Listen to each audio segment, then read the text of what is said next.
Nikita Mirzani usai ditahan, saya berdoa biar hukum Allah yang akan turun tangan. Ya, buka aja.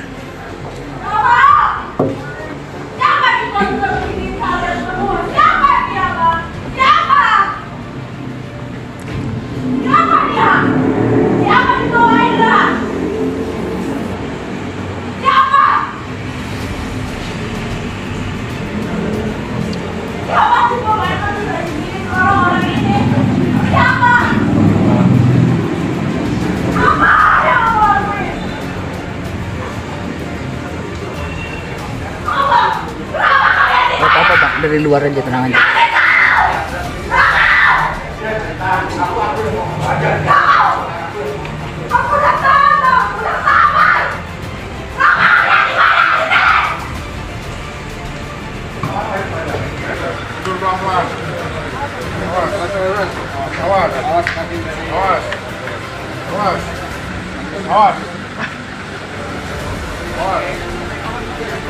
Kedua, serangan beralih menjadi tahanan kejaksaan untuk 20 hari ke depan, 25 Oktober sampai dengan tanggal 13 November 2022 di Rutan Serang.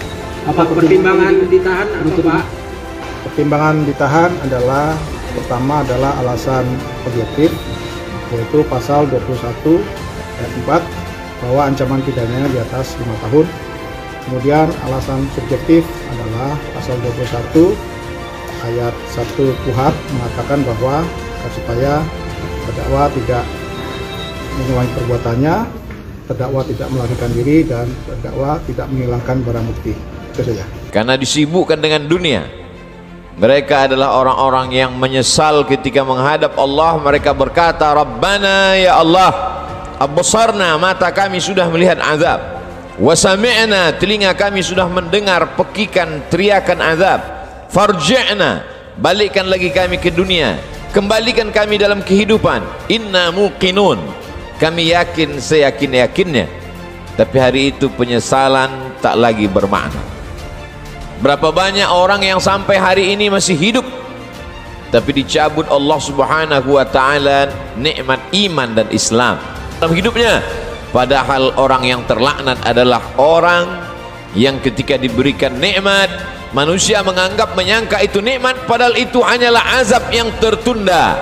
Apa kata Allah subhanahu wa ta'ala? Sanastadrijuhum, kami berikan mereka istidraj min haitsu la ya'lamun, tanpa mereka sadari mereka sedang dipermainkan Allah subhanahu wa ta'ala. Orang menyangka mereka adalah orang-orang yang diberi nikmat, padahal sesungguhnya dia sedang dipermainkan dengan azab tapi berbaju nikmat. Nabi menjelaskan ayat ini, innallaha la yumli lizalim, Allah subhanahu wa ta'ala mengulur orang-orang yang zalim, yang aniaya. Diulur umurnya panjang, diulur rezekinya banyak, diulur keluarga anaknya sehat lengkap sempurna, tapi justru itu menjauhkan dia dari Allah subhanahu wa ta'ala. Ada manusia ini perbuatannya jauh dari Allah, tapi istrinya dekat kepada Allah. Ada manusia ini keluarganya jauh dari Allah, tapi pekerjaannya dekat kepada Allah. Laknat adalah ketika tiga-tiga yang ada dalam diri manusia semuanya jauh dari Allah subhanahu wa ta'ala. Tabbat syada abi lahab wa tab, Abu Lahab dilaknat Allah. Apa yang pertama jauh dari Allah subhanahu wa ta'ala? Ma aghna anhu maluhu, hartanya yang banyak justru membuat dia semakin jauh dari Allah. Wa ma kasab, usahanya, pekerjaannya, perbuatannya, aktivitasnya juga membuatnya jauh dari Allah. Wa mra'atuhu hammalatal hatab, perempuan yang mendampingi dirinya juga membuat dia semakin jauh dari Allah subhanahu wa ta'ala. Jangan sampai kita salah pandang. Karena salah berpikir, maka kita akan salah melihat, salah berbicara, akhirnya kita akan su'uzan kepada Allah subhanahu wa ta'ala. Di mana keadilan Allah? Mengapa orang yang tidak berbuat pahala, tidak pernah berbuat sedekah, tidak pernah melaksanakan salat, badannya sehat, umurnya panjang, rezekinya melimpah? Di mana keadilan Allah? Salah paham, salah fikir, salah pandang, salah bicara. Padahal sesungguhnya Allah Subhanahu wa ta'ala sedang berbuat seadil-adilnya. Ada orang-orang yang salah, diberikan Allah ujian sakit, lalu kemudian hapus dosanya, bersih dia menghadap Allah. Tapi ada orang-orang yang salah, karena dia tahu perbuatan itu salah, dia teruskan dalam kesalahannya. Mereka tidak kafir, mereka disebut dengan fasik. Yudhillu bihi katsira, banyak orang yang disesatkan Allah. Wa yahdi bihi katsira, banyak orang yang diberi hidayah oleh Allah. Siapa itu orang yang disesatkan Allah? Wa ma yudhillu bihi illa al-fasiqin, yang disesatkan Allah adalah mereka yang fasik. Siapa itu orang fasik? Orang yang tahu bahwa perbuatan itu salah, dia lakukan kesalahan itu dengan penuh kesadaran. Dia sadar bahwa dia diperhatikan Allah, dia tahu bahwa dia lihat Allah, dia tahu bahwa bersamanya inna alaikum lahafizin, bersamamu ada malaikat-malaikat yang menjaga, kiraman, mulia, katibin, mencatat, ya'lamuna ma taf'alun, mereka tahu apa yang kamu lakukan. Tapi dengan penuh kesadaran dia langgar aturan-aturan Allah. Mereka adalah orang-orang yang fasik. Mereka diazab Allah Subhanahu wa ta'ala di dunia, bukan dalam bentuk kemiskinan, bukan dalam bentuk kefakiran, bukan dalam bentuk penyakit, diazab dalam bentuk kenikmatan agar dia semakin jauh dari Allah Subhanahu wa ta'ala.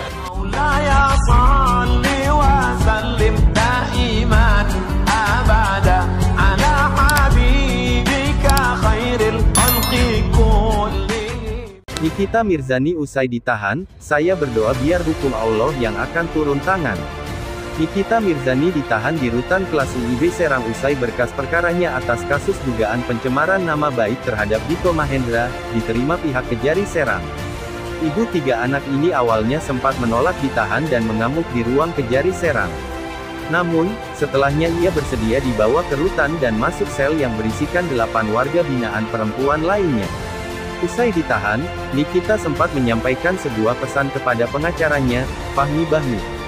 Mantan istri Sajat Ukra ini menyinggung soal hukum Allah. Dia bilang ke saya, mohon supaya hukum Allah yang turun tangan sama persoalan ini, itu yang disampaikan.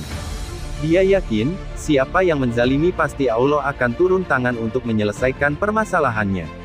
Sudah itu aja, dia tidak menjelaskan apapun, ungkap Fahmi Bahmid saat ditemui di Rutan Kelas IIB Serang, Selasa, 25/10 malam.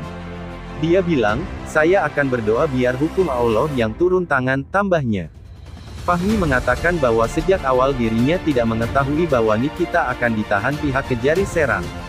Ia pun menilai ada perlakuan berbeda antara pihak Polresta Serang Kota dengan pihak Kejari dalam menangani kasus Nikita. Meski begitu, ia tetap menghormati keputusan Kejari Serang untuk melakukan penahanan terhadap Nikita usai pemberkasan tahap 2 diserahkan oleh penyidik Polresta Serang Kota. Saya tahu semuanya punya kewenangan, tapi ada hal luar biasa yang terjadi pada Nikita. Dia digerebek tengah malam, ditangkap di mal, tapi Nikita tidak ditahan karena alasan kemanusiaan. Nah, beda sama kali ini, makanya dia bilang, biar hukum Allah yang akan turun tangan, tutur Fahmi.